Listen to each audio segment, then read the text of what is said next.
नमस्कार। आज हम एक दिलचस्प विषय पर गहराई से बात करने वाले हैं। हमारे पास एक स्रोत है, सुबह की आदतें, जिंदगी का बदलाव।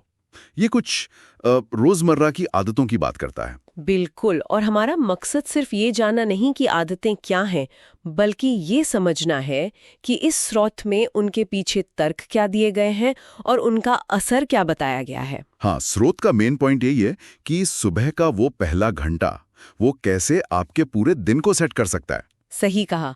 और ये भी कि कैसे लोग सुबह उठते ही फोन चेक करने लगते हैं, वो एक आम गलती है। हाँ, बिल्कुल।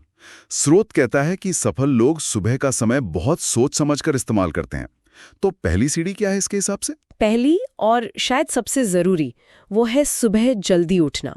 स्रोत कहता है शायद 5 या 6 बजे। 5 या 6 बजे काफी जल्दी है। हाँ, पर इसका कारण सिर्फ ज्यादा घंटे मिलना नहीं है। बात उस वक्त की शांति और फोकस की है। जब आसपास कोई शोर नहीं, कोई भटकाव नहीं होता ना, तो दिमाग एकदम फ्रेश होता है। अच्छा, तो ये वो क्वालिटी टाइम है, शांत घंटे। हाँ, बिल्कुल। स्रोत कहता है कि ये समय रचनात्मकता के लिए सबसे अच्छा होता है। हाँ, दिलचस्प। ठीक है, जाग तो गए, अब शरीर को कैसे जगाना है? स्रोत का अगला सुझाव क्या है? अगला कदम बहुत ही सरल है, लेकिन जरूरी बताया गया है। पानी पीना। उठते ही बस 1 गिलास गुनगुना पानी। गुनगुना पानी?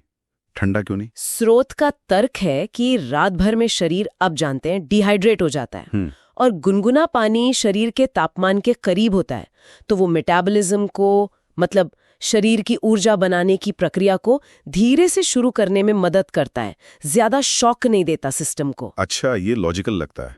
छोटी सी बात है पर शायद असरदार हो। रात भर के एक तरह के उपवास के बाद शरीर को कुछ तो चाहिए। बिल्कुल। तो पानी पी लिया, अब क्या सीधे काम पर या कुछ और? नहीं नहीं, स्रोत कहता है कि शरीर को जगाने के बाद थोड़ी आम हरकत देना भी जरूरी है। हरकत मतलब? जिम जाना? नहीं नहीं, बिल्कुल नहीं। अच्छी बात यही है कि कोई भारी भरकम कसरत की जरूरत नहीं बताई गई। बस 5-10 मिनट की स्ट्रेचिंग या थोड़ा योग या फिर बस तेज कदमों से टहलना भी काफी है। अच्छा, सिर्फ 5-10 मिनट? हाँ, उतना ही। इसका असर बताया गया है कि शरीर हिलेगा तो दिमाग खुलेगा। यहाँ स्रोत एक कनेक्शन बना रहा है, मामूली सी फिजिकल एक्टिविटी और दिमागी तेजी के बीच। एग्जैक्टली। स्रोत का इशारा यही है कि हल्की फिजिकल एक्टिविटी से ब्लड सर्कुलेशन बढ़ता है, दिमाग तक ऑक्सीजन ज्यादा पहुंचती है। अच्छा, जिससे अलर्टनेस और फोकस दोनों बढ़ते हैं। तो ये एक तरह से शारीरिक और मानसिक दोनों तरह की तैयारी है। सही बात है। शरीर और दिमाग दोनों अलर्ट हो गए। अब इस नई ऊर्जा को एक दिशा देनी होगी। यहीं पर प्लानिंग की बात आती है ना? हाँ, बिल्कुल। चौथी आदत है दिन की योजना बनाना। स्रोत का सुझाव बहुत सीधा है। सुबह ही दिन के सबसे जरूरी बस 3 काम तय कर लें। सिर्फ 3? हाँ, सिर्फ 3। और उन्हें कहीं लिख लें, डायरी में या फोन के नोट्स ऐप में। फोकस इस बात पर है कि लक्ष्य बहुत बड़े या ज्यादा ना हो, पर केंद्रित हों। ये प्लानिंग वाली बात मुझे काफी प्रैक्टिकल लगी। अक्सर हम सोचते हैं कि सुबह उठकर बस काम शुरू कर देना है, पर स्रोत कहता है कि सिर्फ 3 काम चुनना आपको प्रोएक्टिव बनाता है, रिएक्टिव नहीं। मतलब आप दिन को कंट्रोल करते हैं। सही। और स्रोत में एक लाइन है, शायद कोट की तरह, कि don't start your day without a plan, वरना दिन आपको चलाएगा। हाँ, ये बात बहुत सही लगती है। दिन को दिशा देना। बिल्कुल।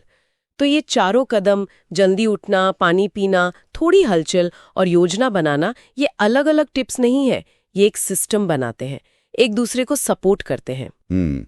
तो कुल मिलाकर इस स्रोत से जो बात निकल कर आ रही है वो ये है कि सुबह के पहले घंटे में थोड़ी सी सजगता, थोड़ा इरादा, उससे पूरे दिन पर एक बेहतर कंट्रोल पाया जा सकता है। बिल्कुल। ये उन लोगों के लिए काफी काम का हो सकता है जो अक्सर महसूस करते हैं कि दिन बस भागा जा रहा है, उनके हाथ में कुछ नहीं है। हाँ, ये तो है। अपनी सुबह को संभालना मतलब अपने दिन को संभालना। और जाते जाते एक विचार मन में आता है। स्रोत शायद इस पर सीधे बात ना करे, पर सोचने पर मजबूर करता है। क्या ये आदतें अपनाना सिर्फ इच्छा शक्ति या डिसिप्लिन की बात है, या फिर हमारी जो अंदरूनी बनावट है, हमारा माहौल, क्या वो भी इसमें कोई बड़ा रोल निभाता है?